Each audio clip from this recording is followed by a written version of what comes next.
Oh, hey there, audit and fraud friends and family. Listen, imagine boarding a flight thinking that you're just one of the many passengers on board, only to find out that the man sitting next to you wasn't even supposed to be there. Yep, a fake passenger. Imagine that. If that sounds far-fetched, you're going to want to listen in to today's episode. Are you ready? Let's go.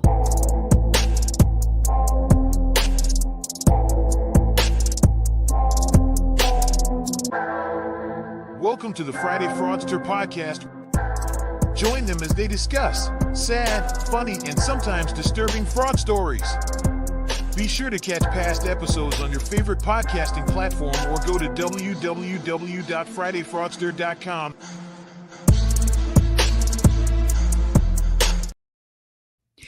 Hey, audit and fraud friends and family. Listen, who really likes flying? Sometimes it's a real pain. I mean, you get searched, poked, prodded, all just to go from point A to point B. It's a hard thing to do. And then once you get on the plane, you want to trust that the people sitting next to you at least have been vetted and have some sense, unless you're flying Spirit, and then I guess all bets are off. God, that was a bad joke.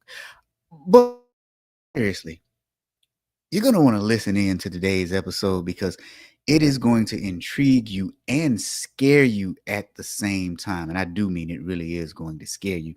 So without further ado, let's just bring her up. Hello. What's happening? Surprise, surprise. It's me. So you guys, Thomas is sick today, so he can't join us. Oh, and you know what? It is Friday the 13th. Ooh. I didn't even realize that. Yeah, me either, because I don't believe in that crap. So like, knock on wood, my day's been okay so far, but it's because I didn't realize it. Yeah, well, I think sometimes if you don't acknowledge it, then it doesn't happen. It's not real. No, I'm just... Oh, okay. So, Christine, do you like flying? This is something that you enjoy doing. I actually do really like flying. Okay. A little What bit do you of like most about it? excitement, but then like once I get there, I get relaxed. I feel like it's a good excuse for me to be lazy and play stupid games on my phone while I'm on the flight, like that kind of stuff, or read a book. So is that weird? No, I don't think it's weird. But so I love and hate flying. I have a love-hate relationship with it. Oftentimes, I do get a lot of work done in the airport because you got to get there so early, and then I just zone out and I hit the Wi-Fi and I get a lot of work done. And then you get to a new destination, and then the exciting part happens. Let me ask for everyone who's listening: do you like flying? And if so, why? And if not, why? And Amber is here. Hey, Amber. Kimberly is here. Stephanie said only great things happen today. Right. I mean, I don't believe in this Friday the 13th bad luck stuff. Like, I just don't believe in that. And Kay is here as well. And Bonita, hey, B, look, B, we got to catch up. It's been a while. I was wondering how you were doing. I saw your message from the other day saying you got locked out of your house or something. How in the world does that happen? I'm sorry. I probably should say that out. Lucky day. Bonita says, lucky day for me. 1s and 3s are good. The movie ruined it for us. Friday the 13th haunted me until, well, maybe just last week.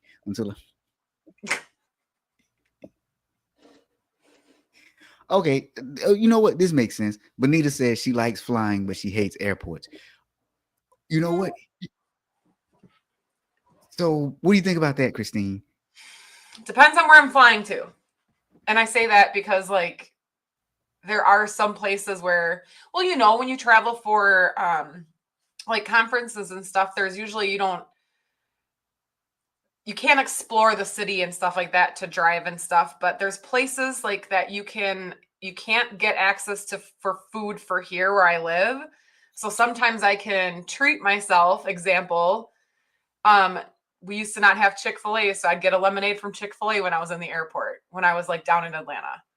Ah, So maybe that's my optimism trying to like offset how I agree that sometimes airports aren't the funnest thing in the world, but okay. So now this has got to be the comment of the day right here.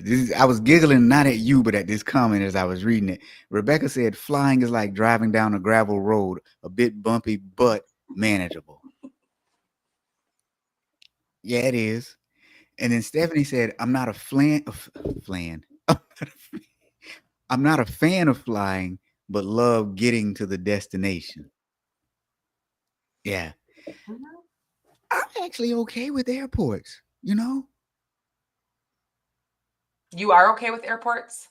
Yeah, I'm really okay with them. Sometimes they are like a place of peace because, like I said, I put on my headphones and I just zone out. Especially some airports. So, like Minneapolis, Mm-hmm. that is a fantastic airport.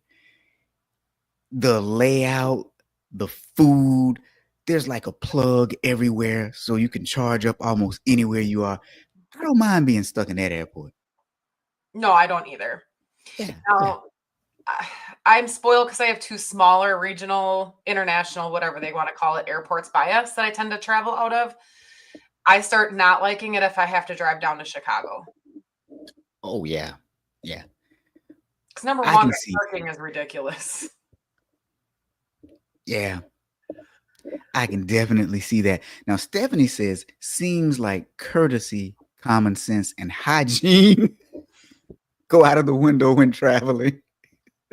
See, and I've never run into that where you see the videos where people are sitting next to like really annoying people that just don't understand space. I haven't had to run into that, knock on wood. I don't know if Mm. you have any crazy Um, stories. I, I've only run into that once, and it was pretty bad.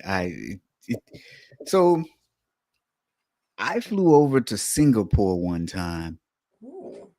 Well, a few times, but this one particular time, and you got to remember that's what 16 hours, something like that. I can't remember how long it is. And I felt bad for the person next to me, and hopefully they felt bad for me because they smelled. I mean, and I have a horrible sense of smell. So if I smelled it, I'm sure other people must have smelled it too. But it was, let's just say it was not a fresh day for her. Oh. Um, yeah. So that was pretty bad. I didn't. Mm, mm. So Benita agrees with me. Minneapolis, St. Mhm. Paul. Yeah, that is a very nice airport. I just, ooh. So now airfare over the years, say last 10, 20 years, the cost of airfare has gone down. And more recently, though, it started to go back up some. And now they're adding on all these fees for baggage and for everything. So I don't know. It's kind of hard. I think airfare was affordable, and now maybe it's getting to the point where it might not be that affordable again. What do you think?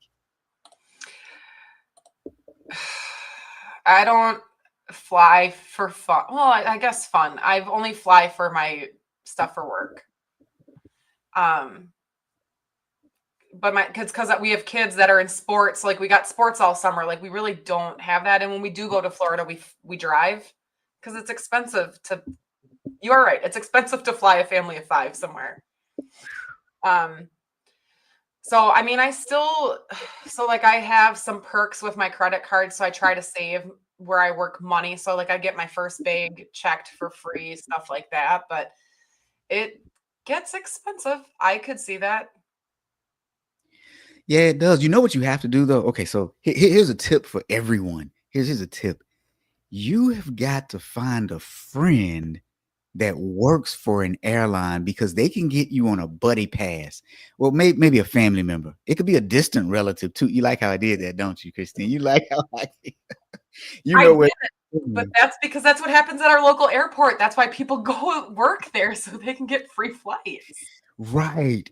So yeah, you've got to get somebody on a buddy pass because Mhm. you can start to fly all over the place. So I'll tell you guys something fun fact you may not have known about me.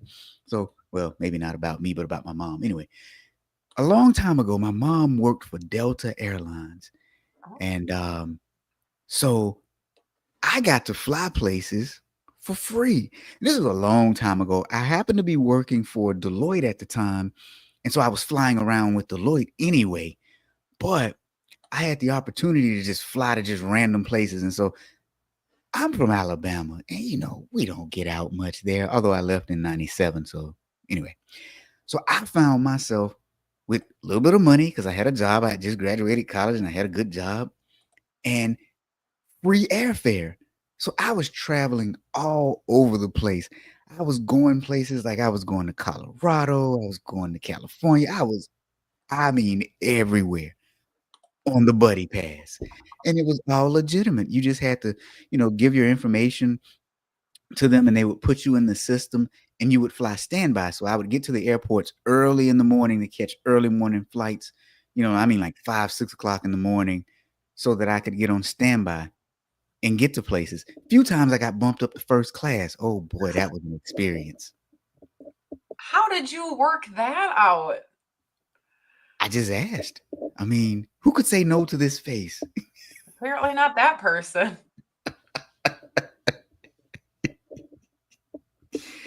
Oh, so yeah, no, it was pretty cool. So let me ask you all listening, do you find that airfare is getting expensive again?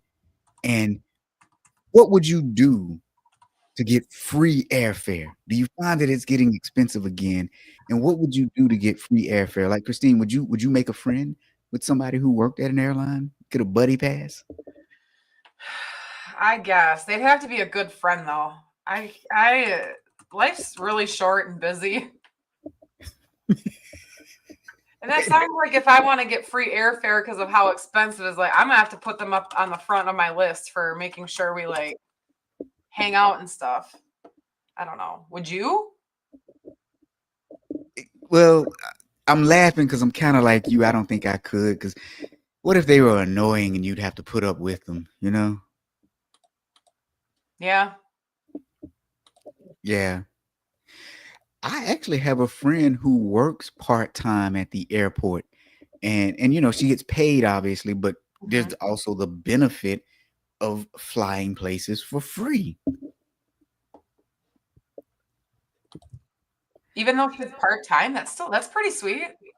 Yeah, yeah. Even if it's part-time, you still get to you still get to do free airfare. Yep. There's some people on LinkedIn laughing. I think they're laughing at that comment I said, what if they're annoying? But even the free airfare wouldn't be worth it. You know? I just don't think it would be. Well, I think it would be for you though. Because I Yeah. mean, think about how much that you could use for like you make a lot of trips as part of your business is flying out places. So I True. could definitely see how you could benefit from that. True. True. True. Very true. So now imagine if you had the ability to circumvent the airline system to get free flights. What about that?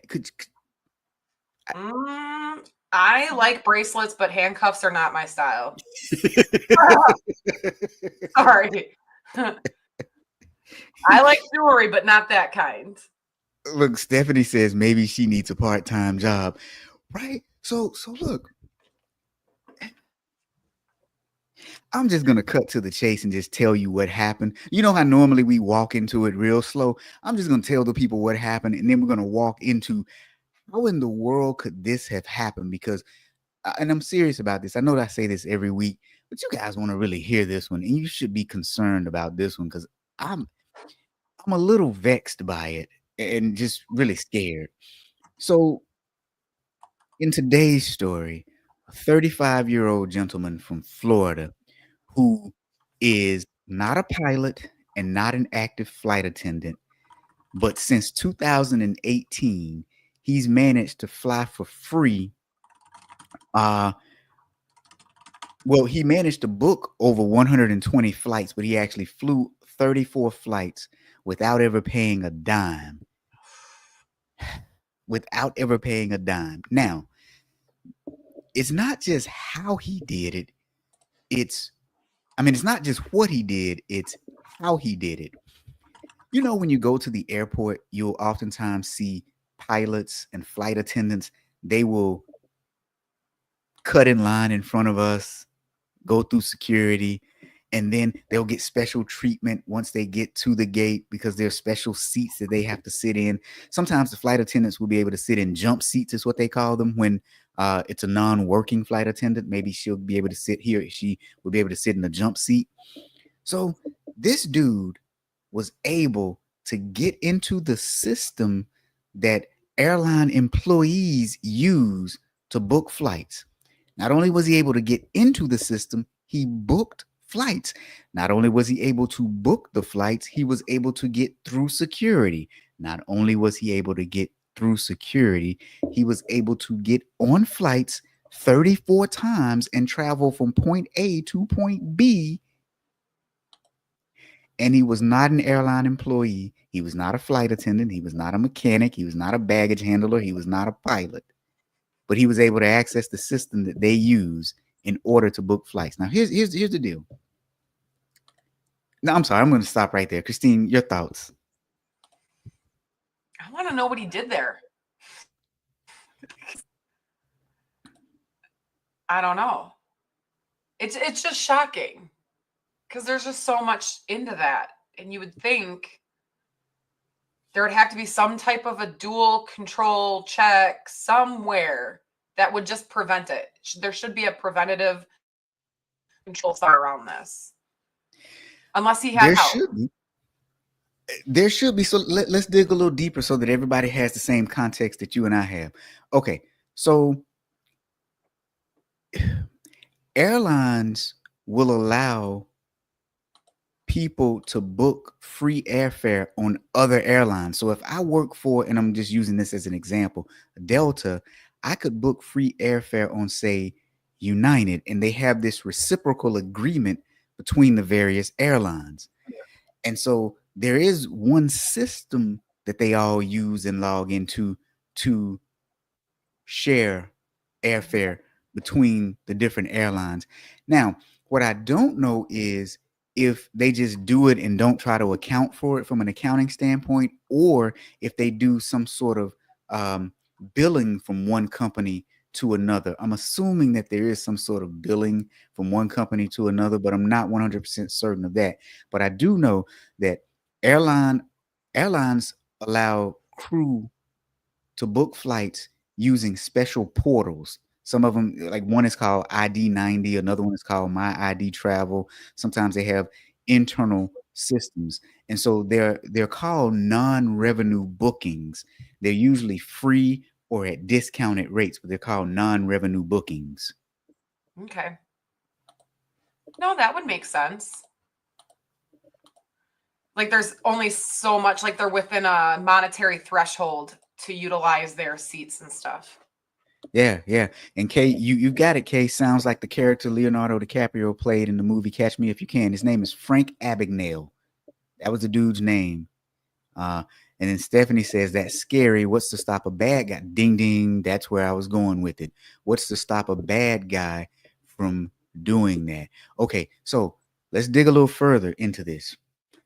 What he did was, apparently at some point in time, he did work for an airline. And so that's how he got to understand the system.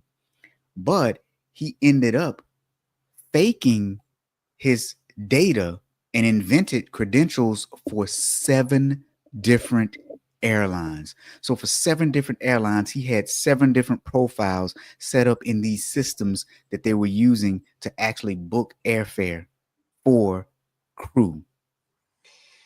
I'm going to stop right here. What do you think, Christine? I would think there would be huge security loops you'd have to go through just to create a user. You would think so. It makes me wonder if he worked IT or something. Was he in like an administrator or something? It said, okay, so two different roles. One role I couldn't find what he had done, and that was before it all had started. But apparently, during the middle of all of this fraudulent activity, he did work as a flight attendant for, I think it said, 2 months. So it's not even like he worked there for like 20 years and just like knew the ins and outs of everything. He was there for 3 months. That's what it seems like. But you know what? I'm going to scare you even more right now. I didn't even tell you I was going to do this. So, one of the websites that they use, here it is, ID90 travel offers deals to travel employees. Now, watch this. Okay, you can log in here, solutions for airlines, member travel benefits, shop cruises, create an account. Well, look at here. I enter my company, my employee number, my company email address, my phone number, my password, and bam, I've created an account. And this gets you what? Like access to SkyWest customer service? Okay. That is crazy.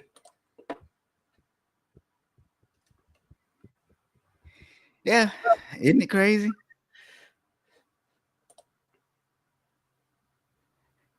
Ah, I wouldn't so do I'm just looking at it like I'm gonna end up on somebody's list. that's what I would think. So, okay. So now there's the website, one of them. Like I said, there's another one. What's the other one called? There's another one. I've lost my whole train of thought now. Looking this up.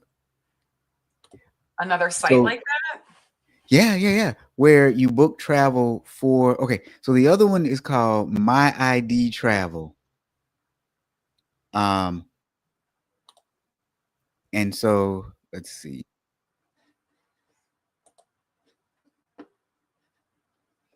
Here is the other one. Give me just a second. Here's the other one. Airline that you are using, or I'm sorry, that you're employed with, username, password. Is this for leisure or this for duty? Here's what's interesting about this one. At least the other one asked for an email address from your airline. This one just asks, Where are what you? airline do you work for? And then what's your username and what's your password? That is it. That's it. Dang. I wonder if this connects to like, is it like a single sign on where it's connecting it to your work username and password? No. No. So what he did was he signed up with one of these. I don't know which one because again it didn't say. And I imagine if I were them, granted, most of this stuff is public record. You can get it if you really want to. I would try to keep this under wraps. From what I've read, they did make some control changes afterwards. But so what he would do is he would use one of these sites. I don't know which one. He would book non-revenue flights. Now, again, some of them required badge number, hire date, your role, and the airline. But as you just saw, the one that we just looked at didn't ask for any of that. And I don't know after you get in, maybe it does ask for that. So he faked all data and invented credentials for over 7 different airlines. I said that right. The biggest exploit here, though, was the portals. These travel portals don't check back against the human resources databases in real time, or maybe not even at all, because it took years for them to catch him. So something as simple, would an Active Directory catch that? Oh, for sure. Yeah.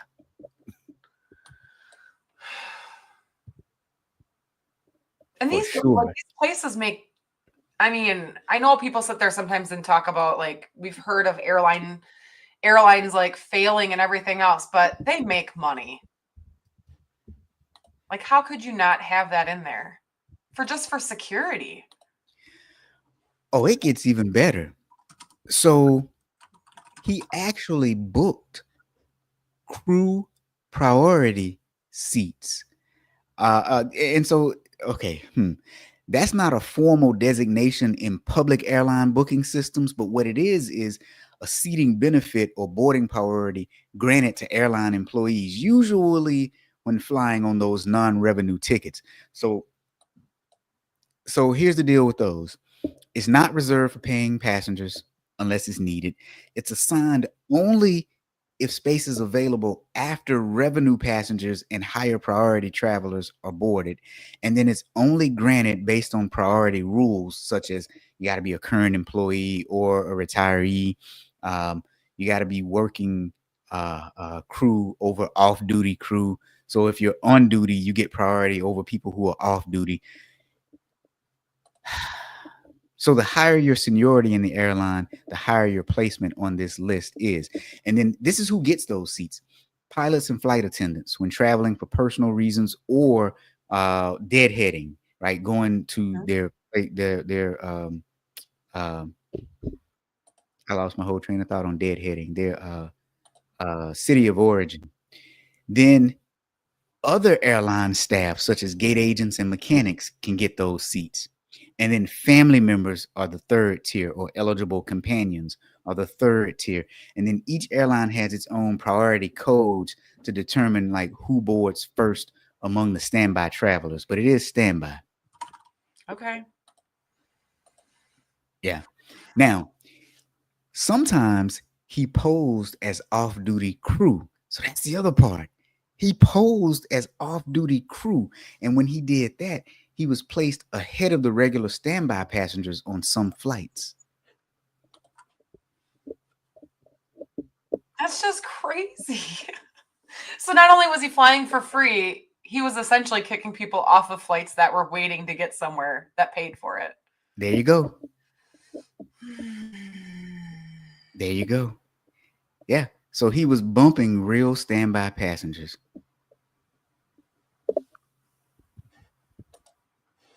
Yeah.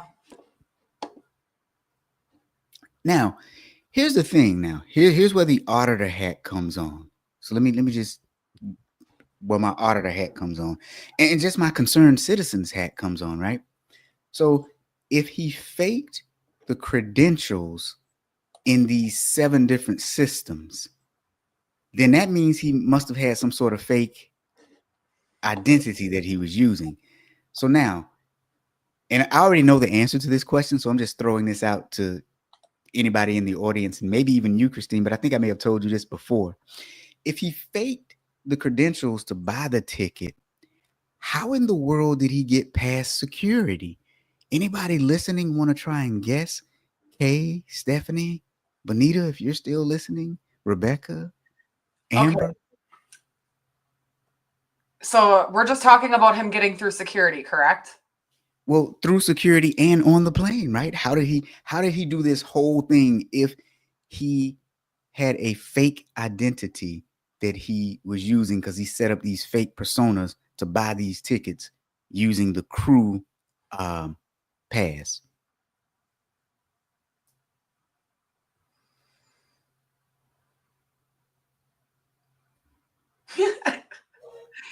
I mean, I'm just sitting here thinking like it's technically a 2-part thing. You got the first part of security, and then you have your boarding pass to get on the flight.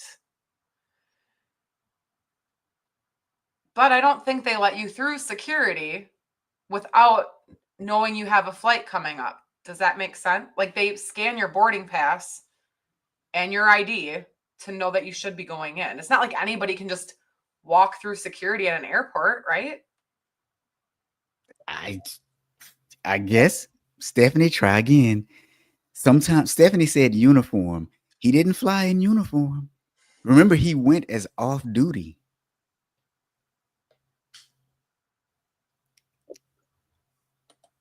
I have a guess, but I'm probably wrong. You didn't tell me, did you? And I just forgot. I think I started telling you, and then we realized it was time to go live, I believe. But at this time, was he still working at the airport? No. Because then I was sitting here thinking at like employee entrance, but then you'd have to have a security badge to get in through the employee entrance. I mean, you would think, but they say he did access unauthorized areas within the airport. Oh, I forgot to tell that part too. Apparently, he was able to access. I'm assuming he did piggybacking to get in some of the unauthorized areas, though, because like literally, he couldn't have had credentials for the airport, you know. So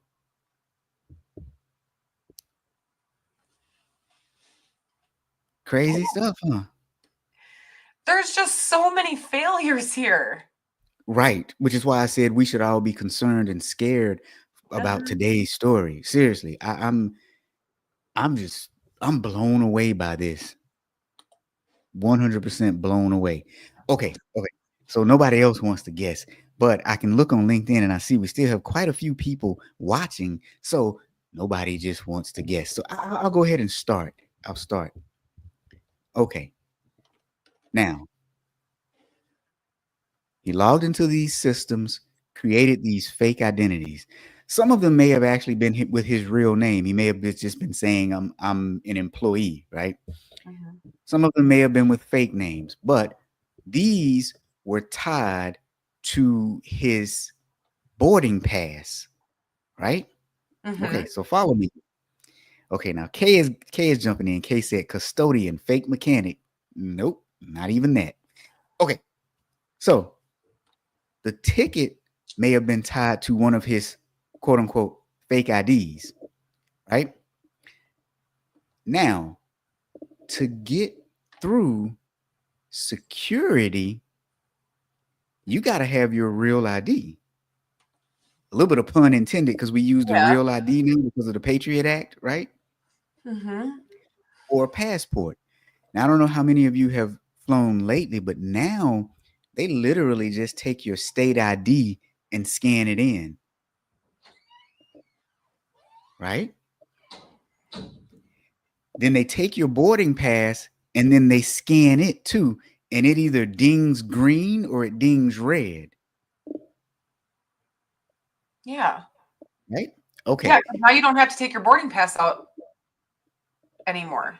It's just your ID. Yeah, there's that too. Sometimes nowadays you just take your ID as you're going through security, right? Yeah, there's just your ID as you're going through security nowadays. No boarding pass. Now, your boarding pass is presented at the gate, but not your ID. So at security, your ID is presented. I am a real person. Your ID is presented. I am a real person. At the gate, your boarding pass is presented, but not your ID. See, I don't know if you guys remember years ago when you got to the gate, you had to show your ID and your boarding pass, but that stopped about 6 years ago. So now, if my ID is really who I am and my picture is on it and it's issued by a state here in the US, you can see that I am the legitimate person. If my boarding pass is under Sam Jones, nobody cares because they're just going to scan the boarding pass to see if it's a yes or a no. Nobody's looking at my ID anymore at the gate. Right. That's how he got in. That's just crazy. Oh, wow. Now, Stephanie, this is interesting. Flew a few weeks ago with my son, who's 12, only had to show his boarding pass at security. They didn't want to see his passport or any ID, just adult IDs. Oh, wow. But to the point though, Stephanie, they just looked at your ID, right? Just your ID. But then when you get to the gate, you have to show your boarding pass.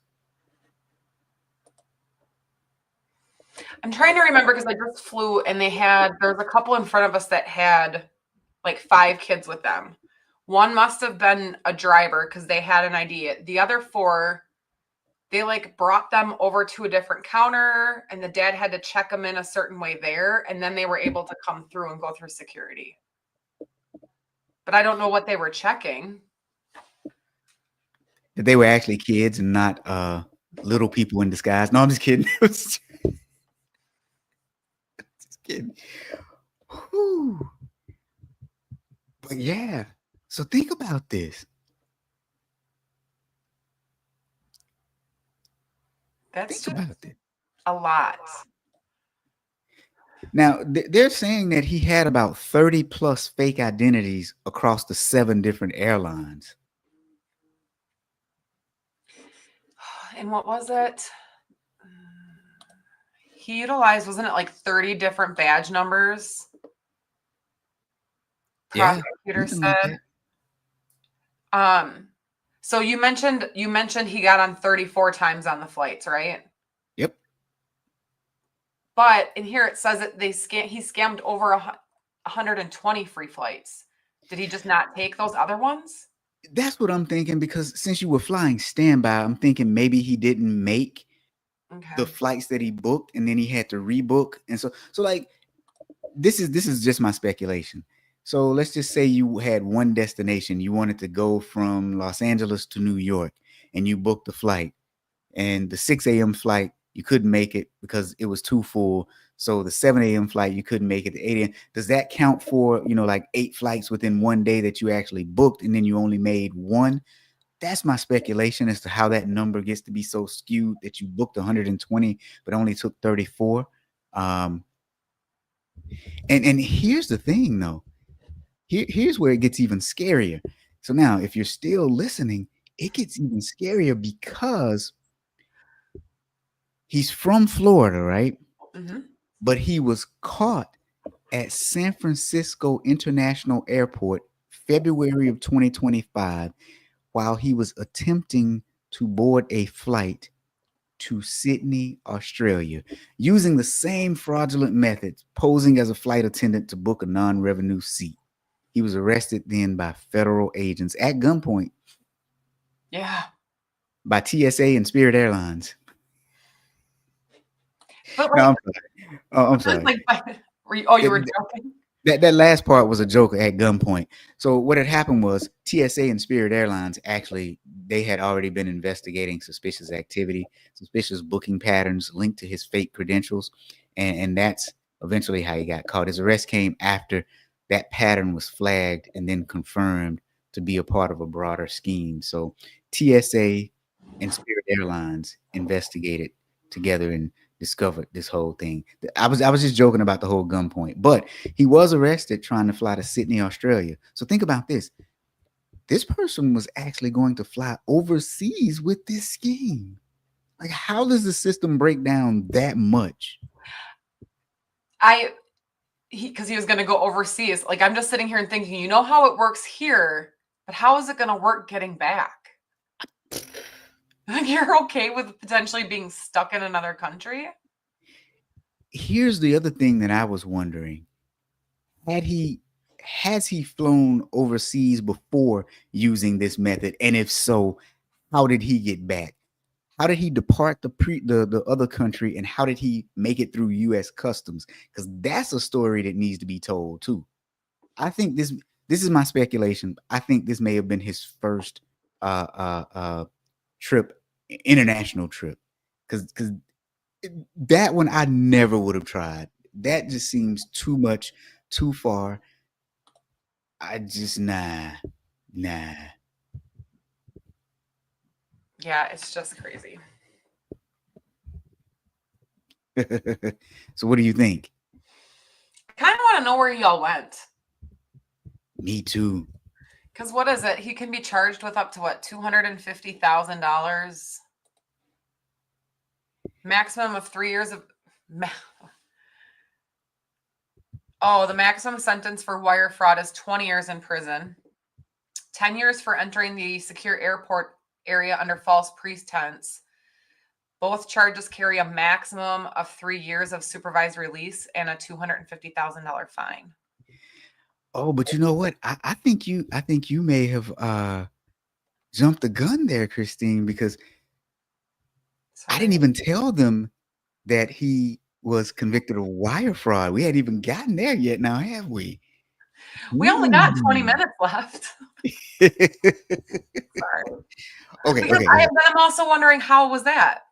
Where did that come from? I have the answer for you. Yeah. Yeah. Okay. Hold on one second. Let me. Okay.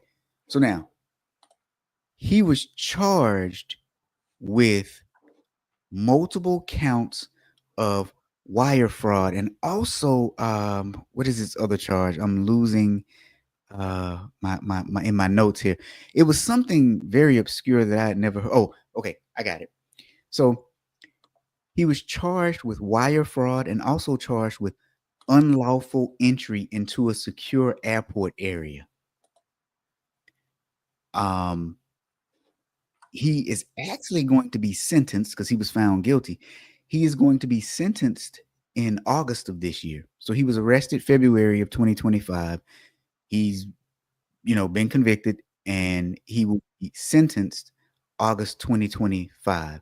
But the charges were wire fraud and also unlawful entry into a secure airport area. And this is why I said we need to really be concerned about this because he made it into secure areas of the airport. That's insane. How did he make it into the secure areas of the airport? I mean, I'm sitting here thinking, is it like how you have your security codes where you punch in a number to get into places that he just knew people's code? Again, I'm guessing that he piggybacked behind some other people. Now, I think this is Kay saying maybe he was planning on training for the Olympics by swimming to get back. Yeah, I mean, how? Could happen. Yeah. What's going on, Marsha? Okay. So now, anybody want to guess how wire fraud? Anybody want to guess how wire fraud? And if you can't guess, I'll tell you all how wire fraud because this is where it gets really really interesting. You learn something new every day. I definitely learned something new. Um, but the other one that got me again was accessing secure areas of the airport. Like I didn't even know. I mean, I know technically I know it's a crime, but I've never like seen it anywhere in writing with someone being charged with. But okay, let me just go ahead and tell you how and why wire fraud. Did they tell you what secure areas he got to? I couldn't find that anywhere. Okay. Okay. So now let's talk why wire fraud. So the legal definition of wire fraud occurs when someone uses electronic communications, email, websites, booking portals, etc., to execute a scheme to defraud. Now, nowhere in that definition did it talk about money, right? It's a scheme to defraud. So Correct. Alexander, the guy in today's story, used airline website portals via the internet to submit fake credentials and book flights. And every time he did this, it was an electronic communication to trick airlines into giving him value, i.e., free seats. So federal now prosecutors therefore charged him with multiple counts of wire fraud, each count carrying up to 20 years of prison. Now, again, additionally, he was charged with that unlawful entering secure areas of an airport. That can be up to 10 years. Okay. So crazy, right? That's why I want to know where he flew to. Was it worth it? Right? Where were the 34 flights or 24, however many it was? Where did he fly? I still want to know too, did he ever take an international flight? Because that one is just, my mind is blown on that one. But look, here's some of the unknowns for me. I've got 3 to 4 different unknowns.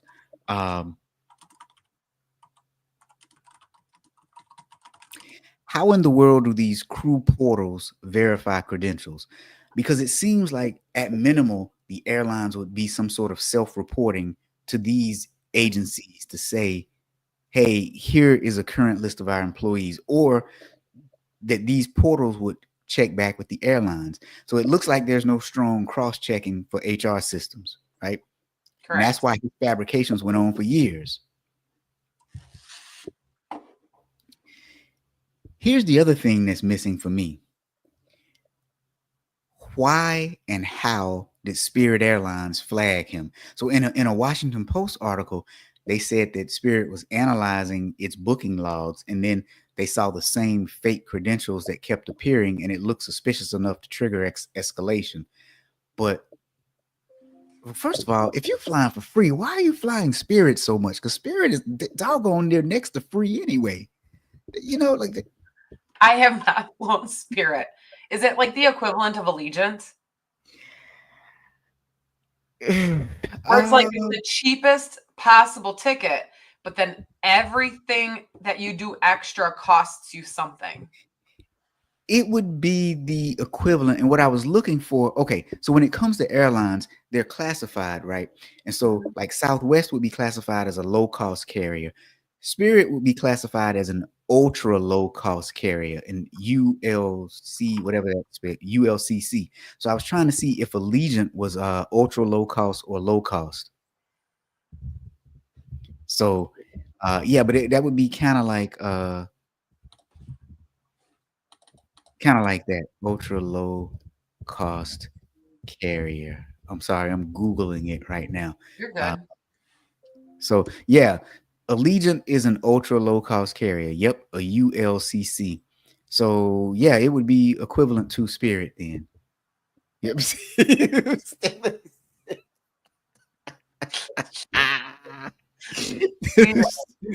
you, okay, Christina, have you ever seen Soul Plane? I've seen clips. Stephanie said it's like Soul Plane. Okay, so okay. Are you okay? So okay, here's the other thing that's missing for me in this. So although he passed TSA with valid IDs, and they did cooperate with the airlines once alerted, TSA also has something called a known crew member program. And that's where they know who you are, they've checked your identity, and they can cross-check your number back. So, okay, let me just back up. Does anyone here know what your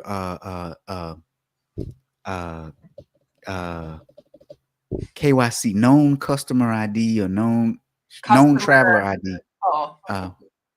So for us, when we travel, we have I forgot what it's called, KYN, known customer ID, or known something like that. We have a number that we can use and attach it to our airline tickets so that the government says, okay, I know this person, he's legitimate. Well, they have something similar for airline workers, and it's called the known crew member program. Oh, it's your known traveler number. Yeah, thank you. That's what it is for us. It's your known traveler number. Sorry, I have one, so I should actually know that, right? But yeah, it's your known traveler number. Well, they have one for crew members too. It's called the known crew member program. Is what it is, and it's now in a rollout phase, and it should upgrade the identity verification. So hopefully, it'll block schemes like this in the future. But I'm guessing, just like the known traveler number, not everyone has to have the known crew member program number thingy. Marsha's calling me out. She says Red Bull gives you weight. Wait a minute, do you have on a Red Bull shirt? Yeah, no, I took a drink out of my Red Bull. I have and it's a big can. I know. I should not be drinking Red Bull, but you're trying to fly to friendly skies, huh? Right. Hey, it works great with our story today. Right. But no, it's a can that I drink throughout the day. Like I've had this open since 7 o'clock. Okay, so wait. Here's another thing about the story that's kind of got me though. He did work in airline customer service and then briefly as a regional flight attendant from 2013 through 2015. And then he was trying to reapply with the airlines in 2022 through 2024. And so that probably gave him enough knowledge to do what he did. So let's go back. So from 2013 to 2015, he was he had a brief history as a legitimate flight attendant. From 2018 to 2024 is when he began faking the credentials to book free flights.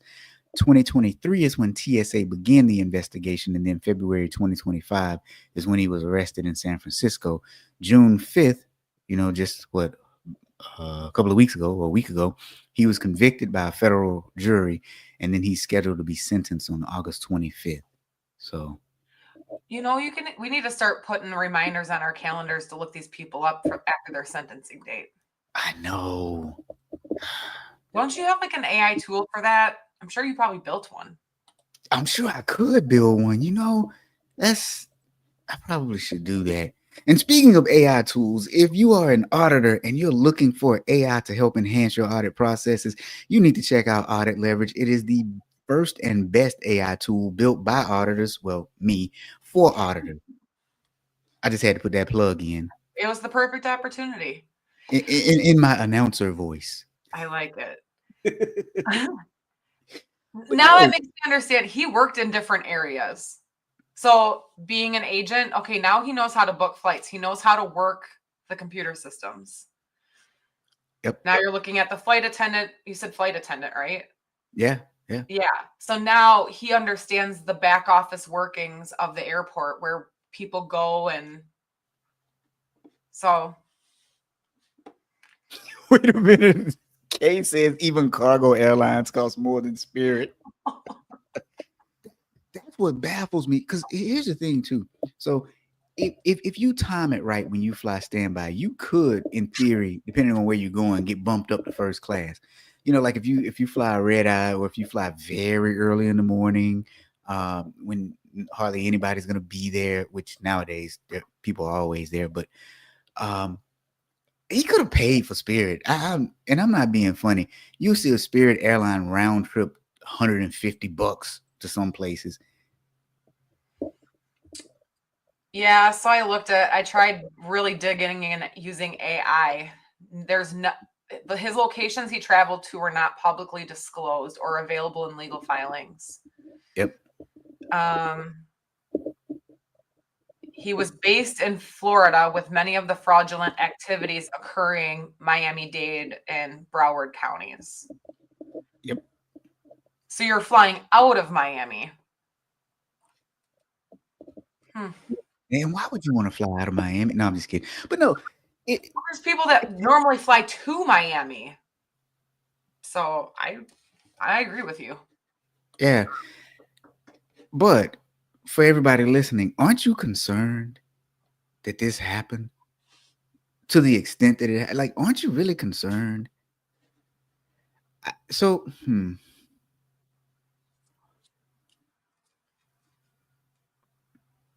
Yeah.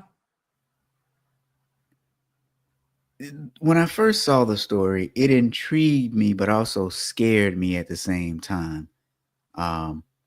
Because we have someone getting into the airport, accessing restricted areas, getting onto flights, bumping paying customers off of those flights, and doing it this number of times. Now, I will say the one thing that surprised me in this whole case is the wire fraud. Like, I didn't even think that it could be used that way, but it makes sense. Yeah. I'm guessing, like, if you utilize electronics in any way to gain something of value, they can probably attach wire fraud to it. That is what it seems like. If it works. That is exactly what it seems like. Okay. Anyway, I've got nothing else with this story. I don't know about you. You got anything else with this? No, but the story helped remind me I need to start looking at flights for my next conference. So thank you. I just don't know, like, how far in advance is it to get better tickets? These days, who knows? What you can do, though. Okay, so I got a couple of tips for you, because there used to be this website that everybody would use. What's it called? Flight Hopper? Something. Now, though, here's what you want to do. I'll have to send you the prompts later. You want to use ChatGPT. You can tell ChatGPT where you're going, where you're coming from, where you're going, the dates that you want to travel, and it will map out the best. You tell it your objectives, either shortest duration, cheapest flight, and it'll start to map it out for you. And yeah, you want to try and use Chat GPT for that. Yeah, I'm with you. This has got to be K. Very scary. The primary reason why I dislike flying. 9/11 made it worse for me. Yeah, 9/11 was pretty scary. It's amazing to think that what the kids born around that time are now in their 20s, right? Yeah. So no, they're older than that, aren't they? No, they're in their 20s. Or yeah. Yeah. So But you're right. I mean, this guy was just doing it for free flights. What if somebody had malicious intentions? oh yeah, for sure. What if? Yeah. That's wild. Well, all right. All right, anything else? I'm tapped out. Yeah, no, I don't have anything. That's good. All righty. So thank you for joining us this week on the Friday Fraudster. This is what episode number is this? Golly, I don't even know. I forgot to put it in there. It's like 140 something, I think. Now I'm curious myself. Episode number 183. I don't even know my own episodes. Oh, You're rounding up to that 200 mark. yeah, I've got to do a 200 celebration or something. It's gonna have to be a good story. Same to you, Kay. Kay says have a blessed weekend. Stephanie said something. Oh, she said look for flights in incognito mode. That is another tip too. Look for flights in incognito mode, Christine. Yes. I don't know why that. But I tend to book directly through the airlines. Yeah, it's still though, that still could work. But all right. Hey, Bonita's still here. Happy weekend to you too, B. All right. Thank you guys for joining us. We'll see you next week. Bye.